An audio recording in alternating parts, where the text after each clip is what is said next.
Centurion, Daddy's Dream, Mars, and Script. They're covered by about length and a quarter as they take the turn.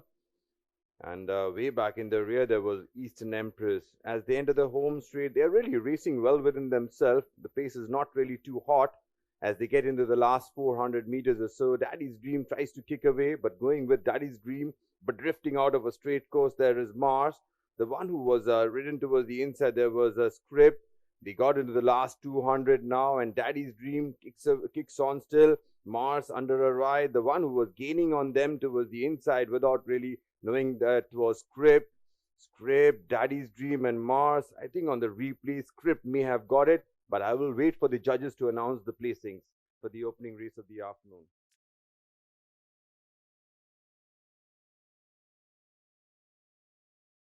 At this juncture, Light in the Sky is going helter-skelter in front, about length and a quarter in front of the favorite in second. Dr. Doom was in box seat in third, then we had the other runners.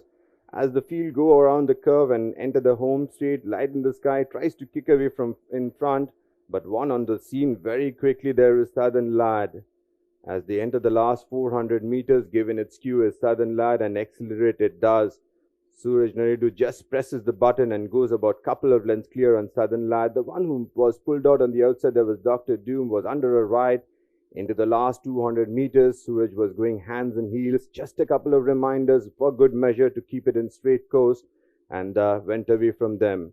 Dr. Doom was gallant in second. The one who was the eye catcher there was Whispering Grass in third. I will hand it over to the judges' box to announce the results for the Romantic Zeal Handicap. On the outside there is East Side, then we go back to Magnite. For the back there is the Whites Dunes. Then we take the turn now. Continues to be Indian Tiger, just about a half a length in front of Tamu's Choice, coming up down the center. On the outside there is Centurion. The one who's looking for the inside run there is Leonardo being pulled out on the outside. Then we got Thiago. Deviuska also coming up with a run on the outside. But on the wide outside there we got Deviuska, who's taken up the running from Leonardo, is now getting into a stride. As Deviuska from Leonardo, Deviuska from Leonardo, Deviuska from Leonardo, Deviuska from Leonardo, Leonardo from Deviuska. Leonardo just gets up in time to beat Deviuska. It was a very close call, but I'll put my neck on the line. I think Leonardo has got Deviuska on the post. Star Justice ran on third. The last 600, Trump Girl in front, Cape Tanaros in second, and he was there all the time, tracking the front runner, breathing down her neck, just waiting to pounce. You can see Exotic Queen in third, and then comes Secret Pearl. But although they've had every opportunity, they just didn't seem to be getting up enough gas. Into the straight for the final run, and Cape Tanaros has this one in the bag. There's nothing really coming from the back. Trump Girl is fading out of it. The only one who puts in a bit of a run there is Secret Pearl, who'll probably relish a little more ground, but nothing to take it away from Cape Tanaros. He's won this in style, and he wins it well.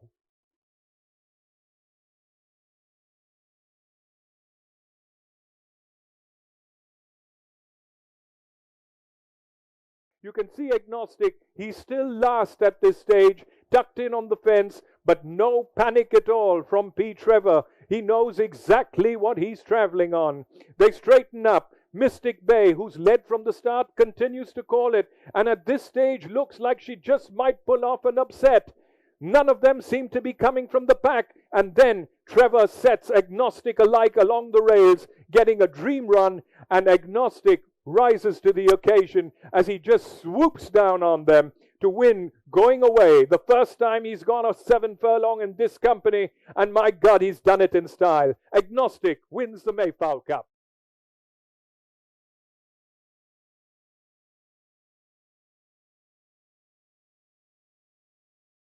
I have with me the owner, Mr. Shantanu Sharma of Agnostic, the winner of the Mayfowl Cup. Congratulations, sir. And I have with me trainer Bharat Singh, the trainer of Agnostic. So congratulations once again. So my question to you is, your horse has done nothing wrong. 5 starts, 5 wins. I'm counting just the wins here. You have, I mean, like the last time I asked you, you said this horse is special to you. I'm sure all horses are special, but what is the extra speciality that brings Agnostic to the 5 winnings? This is my first horse in racing. Kabini was my first horse in racing, trained with Bharat.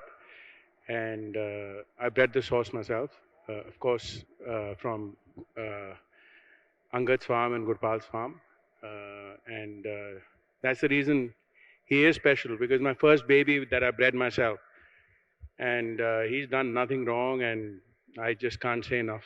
I'm really excited, and my mom will be very excited also.